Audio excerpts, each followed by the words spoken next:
চিরদিন তুমি যে আমার সিনেমা। এই সিনেমা বাংলা ইতিহাসে তোলপাড় করা সিনেমা। এই সিনেমাটি দেখেনি এমন লোক খুবই কম আছে, কিন্তু এই সিনেমার কতগুলো ইন্টারেস্টিং গল্প আছে। এই সিনেমার হিরোইন ছিল প্রথমে শুভশ্রী গাঙ্গুলি এবং হরনাথ চক্রবর্তীর বাজিমাত সিনেমার হিরোইন ছিল প্রিয়াঙ্কা। কি করে প্রিয়াঙ্কার জায়গায় শুভশ্রী গেল এবং শুভশ্রীর জায়গায় প্রিয়াঙ্কা এলো? এই সিনেমায় প্রথম পরিচালক হিসেবে আত্মপ্রকাশ করেন রাজ চক্রবর্তী। হিরো হিসেবে প্রথম সিরিয়াল থেকে এলেন রাহুল এবং এই সিনেমার মাধ্যমেই হিরো হিসেবে রাহুলের আত্মপ্রকাশ হলো। এই সিনেমার মাধ্যমেই জিৎ গাঙ্গুলি বাংলা সিনেমার হিট মিউজিক ডিরেক্টর হয়ে গেল। এই সিনেমাটি করার সময় রাজ চক্রবর্তী রাহুলকে বলেছিল, তুমি বাইক চালাতে পারো কি না? তখন রাহুল বাইক চালাতে না পারলেও বলেছিলেন হ্যাঁ পারি, তার কারণ না বললে হয়তো তার হাত থেকে সিনেমাটি চলে যাবে। তারপর বাইক চালানোর শট দিতে গিয়েই নায়িকা প্রিয়াঙ্কার সাথে অ্যাক্সিডেন্ট হয় এবং প্রিয়াঙ্কাকে হসপিটালে ভর্তি হতে হয় এবং শুটিং বন্ধ হয়ে যায়। প্রিয়াঙ্কার মুখ ফুলে পুরো মুখ চেঞ্জ হয়ে যায়। অনেকগুলো অজানা গল্প আজ আপনাদের বলবো। গল্প শুরু হওয়ার আগে চ্যানেলটিকে ফলো করুন, সাবস্ক্রাইব করুন, লাইক করুন। চিরদিন তুমি যে আমার সিনেমাটি সাউথ সিনেমা থেকে কপি করা, কিন্তু পরিচালক রাজ চক্রবর্তী তার নিজস্ব স্টাইলে সিনেমাটি বানান। এই সিনেমার মধ্যে দিয়েই রাজ চক্রবর্তী পরিচালনার হাতেখড়ি হয়। এই সিনেমার মধ্যে দিয়েই রাহুল হিরো হিসেবে আত্মপ্রকাশ করেন। রাহুল তখন সিরিয়াল করত, সিরিয়ালে জনপ্রিয় মুখ, কিন্তু চিরদিন তুমি যে আমার সিনেমার মাধ্যমেই রাহুলের হিরো হিসেবে আত্মপ্রকাশ। রাহুলের সিরিয়ালের নাম ছিল অরুণোদয়। এই সিনেমায় তিনি যখন অডিশন দিয়ে পাস করেন, অডিশনে যখন রাহুল সিলেক্ট হয়, তখন তার হিরো হিসেবে নামকরণ হয় রাহুল। রাহুলের সাথে হিরোইন হিসেবে এই সিনেমায় সিলেক্ট হয়েছিল শুভশ্রী গাঙ্গুলি। বলে শুভশ্রী গাঙ্গুলিকে এই সিনেমায় দেখা যায়নি কেন? আর একটা গল্প আছে। এই সিনেমায় যখন প্রথম রাহুল সিলেক্ট হলো, অর্থাৎ রাহুলকে হিরো হিসেবে নেওয়া হলো, তারপর সিলেক্ট হলো শুভশ্রী গাঙ্গুলি। যখন পাশাপাশি শুভশ্রী গাঙ্গুলি এবং রাহুলকে দাঁড় করিয়ে অডিশন নেওয়া হলো, তখন দেখা গেল রাহুলের থেকে শুভশ্রী গাঙ্গুলি অনেক লম্বা। তখন রাজ চক্রবর্তী রাহুলকে বলে যে হিরোইন করতে পারে এমন কোনো মেয়ে আছে কিনা। সেই মুহূর্তে রাহুলের সঙ্গে প্রিয়াঙ্কার একটা মাখো মাখো প্রেম চলছিল। তাই রাহুল প্রিয়াঙ্কাকে বললেন যে গিয়ে অডিশন দিয়ে আয়। প্রিয়াঙ্কা এলেন এবং অডিশন দিলেন।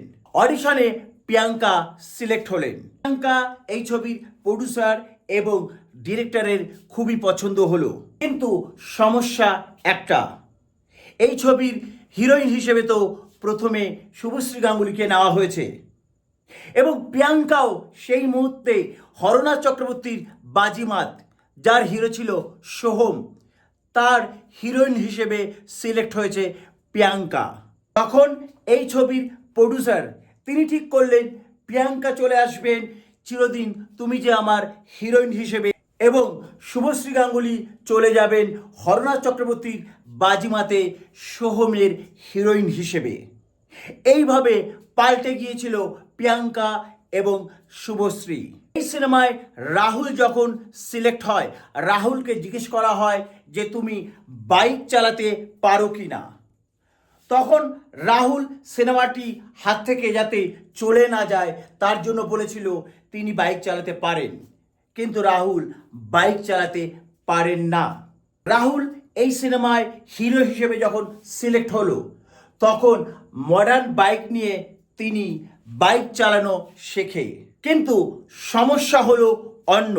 রাহুল যখন শিলিগুড়িতে আউটডোর শুটে গেল তখন তাকে একটা ঝরঝরে বাইক দেওয়া হলো, কারণ রাহুল এই সিনেমায় একজন মেকানিক, তাকে ভালো বাইক দেওয়া যাবে না। এবং এই বাইক নিয়ে রাহুল পড়লেন মহা ঝামেলায়। এই বাইকটি কিছুতেই চালাতে পারছেন না। এই বাইক দিয়ে শট দিতে গিয়ে তিনি অনেক বকা খাচ্ছেন, তিনি তার চরিত্র থেকে বেরিয়ে যাচ্ছেন অনেক সময়। এবং আরও একটা বড় সমস্যা হলো এই সিনেমার উলাল্লা গানের সময় প্রিয়াঙ্কা এবং রাহুল দুজনেই, প্রিয়াঙ্কা স্কুটি এবং রাহুল বাইক নিয়ে একটা শট ছিল। সেই শট দেওয়ার সময় রাহুলের সাথে প্রিয়াঙ্কার, অর্থাৎ রাহুলের বাইকের সাথে প্রিয়াঙ্কার স্কুটির অ্যাক্সিডেন্ট হলো। তাতে প্রিয়াঙ্কা পড়ে গিয়ে তার হাত পা ছুলে গিয়ে তিনি আহত হলেন এবং প্রিয়াঙ্কাকে হসপিটালে ভর্তি হতে হলো। প্রিয়াঙ্কার মুখ ফুলে গেল, তার মুখ পুরো চেঞ্জ হয়ে গেল। ঘটনার পর রাহুলকে সবাই বকাঝকা করতে থাকে। তাদের বক্তব্য রাহুলের জন্যই শুটিং বন্ধ হয়ে গেল। এই ছবির ক্যামেরাম্যান আকিদা সবাইকে বকা দিয়ে বলেন রাহুলের কোনো দোষ নেই, এটা একটা অ্যাক্সিডেন্ট। তাতে রাহুল একটু স্বস্তি পেল।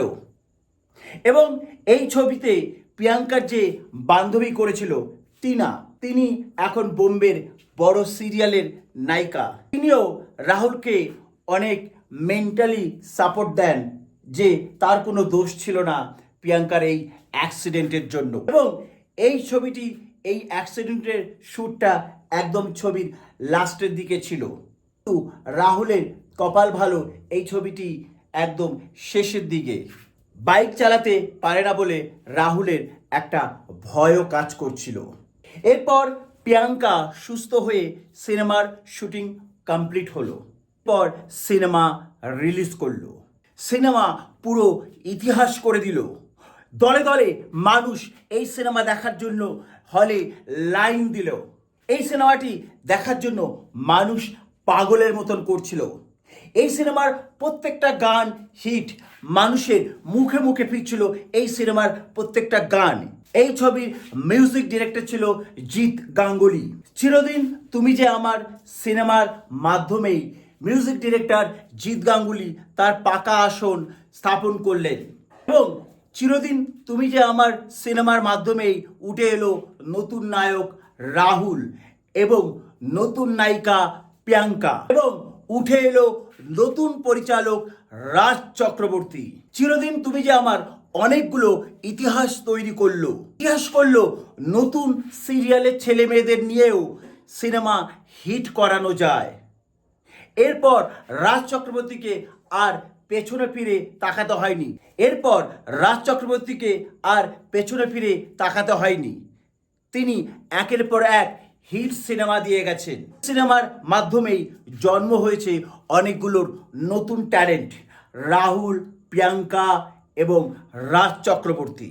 এই সিনেমাটি আপনাদের কেমন লেগেছিল জানান কমেন্টে, এবং এও জানান যে প্রিয়াঙ্কার জায়গায় যদি শুভশ্রী যদি থাকতো এই সিনেমায় তাহলে কি হতো। শুভশ্রী প্রথম সিনেমায় হিট নায়িকা হয়ে যেতেন। শুভশ্রী যেই সিনেমাটি করেছিলেন বাজিমাত, সেই সিনেমাটি এই লেভেলের হিট হয়নি, তাহলে শুভশ্রী প্রথমেই হিট নায়িকা হয়ে যেতেন। জানান আপনারা মতামত। সিনেমায় যদি শুভশ্রী থাকতো, যদি বাজিমাতে থাকতো কি হতো, জানান আপনাদের মতামত। এই রকম আরও গল্প পেতে চ্যানেলটিকে ফলো করুন, লাইক দিন, কমেন্ট করুন, বেশি বেশি করে শেয়ার করুন। আপনারা সাবস্ক্রাইব না করলে, ফলো না করলে চ্যানেলটি গ্রোথ হবে না। দয়া করে সাবস্ক্রাইব করুন, ফলো করুন এবং শেয়ার করুন।